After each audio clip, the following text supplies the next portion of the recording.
ಜೈ ಭಾರತ್ ವಂದೇ ಮಾತರಂ. ಪಾಕಿಸ್ತಾನದಲ್ಲಿ ಮತ್ತೊಂದು ವಿಕೆಟ್ ಪತನವಾಗಿದೆ. ನಾನು ಕ್ರಿಕೆಟ್ ಬಗ್ಗೆ ಹೇಳುತ್ತಿಲ್ಲ, ಭಯೋತ್ಪಾದಕರ ಬಗ್ಗೆ ಹೇಳುತ್ತಿದ್ದೇನೆ. ಈ ಬಾರಿ ಹತ್ಯೆಯಾಗಿರುವ ಉಗ್ರನು ಕೂಡ ಭಾರತಕ್ಕೆ ಬೇಕಾಗಿರುವನು. ಪಾಕಿಸ್ತಾನದಲ್ಲಿ ಆರಾಮವಾಗಿದ್ದ. ಆದರೆ ಅಪರಿಚಿತ ಬಂದೂಕುಧಾರಿ ಅವರು ಬಿಡ್ತಾರೆ? ಖಂಡಿತವಾಗ್ಲೂ ಇಲ್ಲ.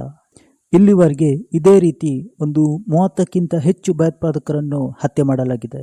ಯಾರು ಏನು ಗೊತ್ತಿಲ್ಲ. ಪಾಕಿಸ್ತಾನಕ್ಕೂ ಕೂಡ ಇವರನ್ನು ಕಂಡುಹಿಡಿಯಲು ಕೂಡ ಆಗ್ತಿಲ್ಲ. ಇದು ಮೋಸ್ಟ್ಲಿ ಉಗ್ರರ ಒಳಜಗಳದಿಂದ ಈ ರೀತಿ ಆಗ್ತದೆ ಅಂತ ಕಾಣಿಸುತ್ತೆ. ಇನ್ನು ಹತ್ಯೆಯಾದ ಭಯೋತ್ಪಾದಕನ ಹೆಸರು ಸೈಫುಲ್ಲಾ ಖಾಲಿದ್. ಇವನು ಲಷ್ಕರ್ ಎ ತೈಬದ ಕಮಾಂಡರ್ ಆಗಿದ್ದ. ಇವನು ಭಯೋತ್ಪಾದಕರನ್ನು ನೇಮಿಸುತ್ತಿದ್ದ, ಹಾಗೆ ಶಸ್ತ್ರಾಸ್ತ್ರಗಳನ್ನು ಕೂಡ ಕೊಡುತ್ತಿದ್ದ. ಭಾರತದಲ್ಲಿ ಆದಂತಹ ದಾಳಿಯಲ್ಲಿ ಕೂಡ ಇವನ ಕೈವಾಡವಿತ್ತು. ಜನವರಿ 1, 2008ರಲ್ಲಿ ಉತ್ತರ ಪ್ರದೇಶದ ರಾಂಪುರದಲ್ಲಿ ನಡೆದಂತಹ ಭಯೋತ್ಪಾದಕ ದಾಳಿಯಲ್ಲಿ ಇವನ ಕೈವಾಡವಿತ್ತು. ಆ ದಾಳಿಯಲ್ಲಿ 7 ಮಂದಿ CRPF ಸಿಬ್ಬಂದಿ ಹಾಗೂ ಒಬ್ಬ ನಾಗರಿಕ ಹುತಾತ್ಮರಾಗಿದ್ದರು. ಮಧ್ಯರಾತ್ರಿ ಸುಮಾರು 2:45 ಗಂಟೆಗೆ ಈ CRPF ಯೂನಿಫಾರ್ಮ್ ಧರಿಸಿ ಇವರ ಮೇಲೆ ದಾಳಿ ನಡೆಸುತ್ತಾರೆ. ಆ ದಾಳಿಯಲ್ಲೂ ಕೂಡ ಈ ಭಯೋತ್ಪಾದಕನ ಕೈವಾಡವಿತ್ತು. ಜನವರಿ 8, 2022ರಲ್ಲಿ RSS ಕೇಂದ್ರ ಕಚೇರಿ ನಾಗ್ಪುರದಲ್ಲಿ ಹೆಡ್ಗೆವರ್ ಭವನದ ಮೇಲೆ ದಾಳಿ ಕೂಡ ನಡೆಸಿದ್ರು. ಭಾರತದೊಳಗೆ ಉಗ್ರರನ್ನು ಬಿಡ್ತಾ ಇರುವುದು ಇವನೇ.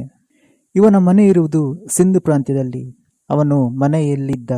ಯಾವುದೋ ಕಾರಣಕ್ಕೂ ಮನೆಯಿಂದ ಹೊರಗಡೆ ಬಂದಾಗ ಅವನನ್ನು ಶೂಟ್ ಮಾಡಿ ಕೊಂದಿದ್ದಾರೆ. ಪಾಕಿಸ್ತಾನದಲ್ಲಿ ಇದೇ ರೀತಿ ಘಟನೆಯಾದಾಗ ಅವರು ಭಾರತದ ಮೇಲೆ ಆರೋಪ ಹೊರಿಸುತ್ತಾರೆ. ಇದು ಭಾರತವೇ ಮಾಡಿತು, ಇದರ ಹಿಂದೆ ಭಾರತದ ಗುಪ್ತಚರ ಅಧಿಕಾರಿಗಳ ಕೈವಾಡವಿದೆ ಅಂತ ಹೇಳ್ತಾನೆ ಬಂದಿದ್ರು. ಇದಕ್ಕೆ ಭಾರತವು ಕೂಡ ಉತ್ತರಗಳನ್ನು ಕೊಟ್ಟಿದೆ. ಇದರಲ್ಲಿ ನಮ್ಮ ಪಾತ್ರ ಏನೂ ಇಲ್ಲ. ಭಯೋತ್ಪಾದಕರ ಒಳಜಗಳದಿಂದಾಗಿ ಈ ರೀತಿಯಾಗಿದೆ. ಇದಕ್ಕೂ ನಮಗೂ ಸಂಬಂಧವಿಲ್ಲ ಅಂತ ಭಾರತ ಹೇಳಿದೆ. ಮೊನ್ನೆ ಸಿಂಧೂರ್ ಆಪರೇಷನ್ದಲ್ಲೂ ಕೂಡ ಜೈಷ್-ಎ ಮೊಹಮ್ಮದ್ನ ಎಷ್ಟೋ ಉಗ್ರರು ಸತ್ತಿದ್ದಾರೆ. ಈ ಘಟನೆಯಿಂದಾಗಿ ಉಗ್ರರು ಹೊರಗೆ ಬರಲು ಹೆದರುತ್ತಾರೆ. ಯಾವಾಗ ಏನಾಗುತ್ತಿದೋ ಎಂಬುದು ಭಯ. ಆದರೆ ಇಂತಹ ಉಗ್ರರಿಗೆ ಸ್ವತಃ ಪಾಕಿಸ್ತಾನನೇ ರಕ್ಷಣೆ ಕೊಡ್ತಾ ಬಂದಿದೆ. ಇಲ್ಲಿಗೆ ಎಲ್ಲ ಫಿನಿಶ್ ಆಗಲಿಲ್ಲ, ಇನ್ನೂ ಕೂಡ ದೊಡ್ಡ ದೊಡ್ಡ ತಲೆ ಅಲ್ಲೇ ಇದ್ದಾರೆ. ಪಾಕಿಸ್ತಾನಕ್ಕೆ ಭಾರತ ಜೊತೆ ನೇರವಾಗಿ ಯುದ್ಧ ಮಾಡಲು ಆಗ್ತಾ ಇಲ್ಲ. ಅದಕ್ಕೆ ಬೆನ್ನಿನಿಂದ ಚೂರಿ ಹಾಕಲು ಪ್ರಯತ್ನ ಪಡ್ತಿದ್ದಾರೆ. ಅದಕ್ಕೆ ಈ ಉಗ್ರರನ್ನು ಪೋಷಿಸಿದ್ದಾರೆ ಹಾಗೂ ಕಾಶ್ಮೀರದೊಳಗೆ ನುಸುಳಲು ಪ್ರಯತ್ನ ಪಡ್ತಿದ್ದಾರೆ. ಇಷ್ಟೆಲ್ಲವಾದರೂ ಪಾಕಿಸ್ತಾನ ಸುಮ್ಮನೆ ಇರುತ್ತೆ ಅಂತ ಅನ್ಕೊಂಡಿದ್ರ? ಖಂಡಿತವಾಗ್ಲೂ ಇಲ್ಲ. ಈ ಹತ್ಯೆ ಮಾಡಿದ್ದು ಯಾರು ಅಂತ ಕಂಡುಹಿಡಿಯಲು ಪ್ರಯತ್ನ ಪಡ್ತಾರೆ. ಅವರಿಗೆ ಅದನ್ನು ಕಂಡುಹಿಡಿಯಲು ಸಾಧ್ಯವಾಗಲ್ಲ. ಇದಕ್ಕಿಂತ ಮುಂಚೆಯೂ ಹತ್ಯೆಯಾದಾಗ ಇದೇ ರೀತಿಯಾಗಿದ್ದು.